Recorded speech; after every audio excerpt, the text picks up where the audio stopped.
नमस्कारम। बाल महाभारत कथा में अपन ने भी पहले पिछला पाठ पढ़ा था, वो मायावी सरोवर।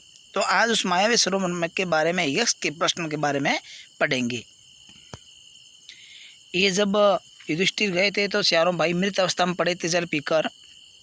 उनका चित्र है। युधिष्ठिर उसी विषैले तालाब के पास जा पहुंचे जिसका जल पीकर उनके चारों भाई मृत से पड़े हुए थे। यह देखकर युधिष्ठिर शौक पड़े।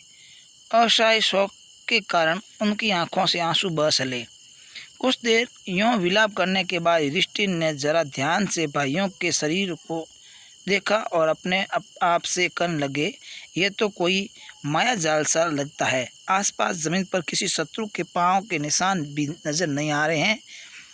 हो सकता है कि यह भी दुर्योधन का कोई षड्यंत्र हो। संभव है पानी में विष मिला हो। सोचते सोचते युधिष्ठिर भी प्यास से प्रेरित होकर तालाब में उतरने लगे। इतने में यही वाणी सुनाई दी। युधिष्ठिर ने ताड़ लेना ने पहचान लेना कि कोई यक्ष बोल रहा है। उन्होंने बात मान ली और बोले, आप प्रश्न कर सकते हो। युधिष्ठिर ने कहा, यक्ष महाराज जी, आप प्रश्न कर सकते हो, मैं आपके प्रश्नों का उत्तर दूंगा।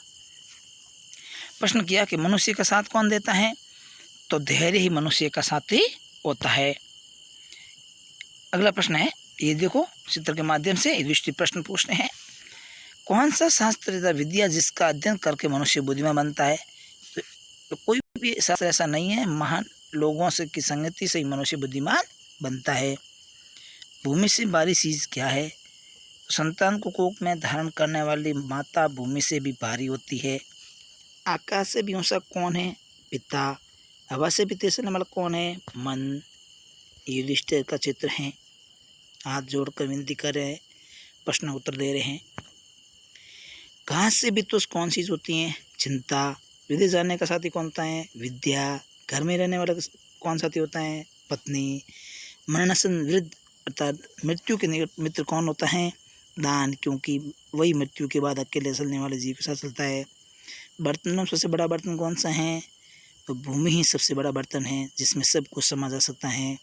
सुख क्या है? सुख वह चीज है जो शील और चरित्र पर स्थित है।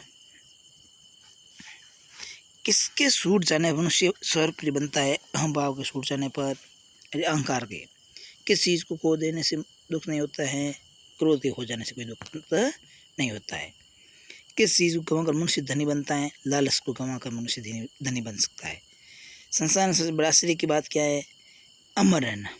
ये हर रोज आंखों के सामने कितने प्राणियों की मृत्यु के मुंह में जाते देखकर भी पीछे बचे हुए प्राणी जो चाहते हैं कि हम अगर रहें, यही महान आश्चर्य की बात है। इस प्रकार यक्ष ने अन्य कई प्रश्न किए और युधिष्ठिर ने उसके सबसे ठीक उत्तर दिए। उन्होंने पूछा था कि सबसे भारी भी कौन है? तो पाप संसार में सबसे भारी है। काजल से भी काला कौन है? तो कलंक काजल से भी काला है।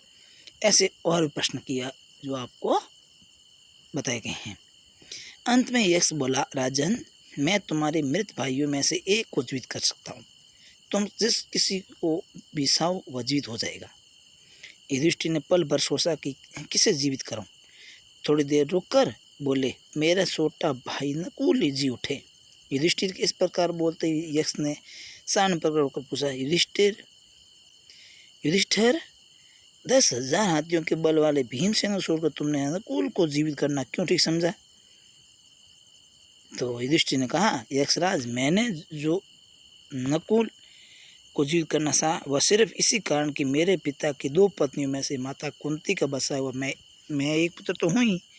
मैं चाहता हूँ कि माता माद्री का भी एक पुत्र जीवित हो उठे, जिससे हिसाब बराबर हो जाए। अतः आप कृपा करके नकुल को जीवित कर दें और पक्षपात से रहित मेरे प्यारे पुत्र तुम्हारे चारों ही भाई जी उठे। यक्ष ने ऐसा वरदान दिया। तो पहला वरदान क्या दिया? कि तुम्हारे चारों भाई है वो जी उठे, अर्थात जीवित हो जाए। उन्होंने युधिष्ठिर के सद्गुणों से मुग्ध होकर उन्हें साथी से लगा लिया और आशीर्वाद देते हुए कहा, 12 वर्ष के वनवास की अवधि पूरी होने पर अब थोड़े ही दिन बाकी रह गए हैं। 12 मास तक जो तुम्हें अज्ञातवास करना है वह भी सफलता से पूरा हो जाएगा। तुम्हें और तुम्हारे भाइयों को कोई भी नहीं पहचान सकेगा। ऐसा वरदान है वो यक्ष महाराज धर्मराज जी ने दिया। तुम अपनी प्रतिज्ञा सफलता के साथ पूरी करोगे। इतना कहकर धर्मदेव अंतर्धान हो गए और वनवास की कठिनाइयाँ पांडवों ने धीरज के साथ झेल ली और अर्जुन इंद्रदेव से दिव्यास्त्र प्राप्त करके वापस आ गया। अर्थात भीमसेन ने भी हनुमान जी से 10,000 हाथियों का बल प्राप्त किया था, ये आपको पता है। ऐसा करने के बाद में उन्होंने सोचा, फिर उनके बैठे बैठे बात बन गई कि अज्ञातवास है और महाराजा पांडव के महाराजा विराट के वहीं बिताएंगे, वहीं जाकर रहेंगे। यदि मुझसे पूछा जाए तो मैं कहूँगा कि मत्स्य देश में जाकर रहना ठीक रहेगा। इस देश के अधीन राजा विराट हैं। विराट नगर बहुत ही सुंदर और समृद्ध हैं। मेरी तो ऐसी ही राय है, आगे आप जो समझे, ऐसा भीम ने कहा। युधिष्ठिर ने कहा, मत्स्याधिपति राजा विराट बड़े शक्ति संपन्न है और दुर्योधन की बातों में भी वह आने वाले नहीं हैं, अतः राजा विराट के यहाँ अजीब कराया जाए, ऐसा उन्होंने निर्णय किया। ये धर्मराज जी आशीर्वाद देते हुए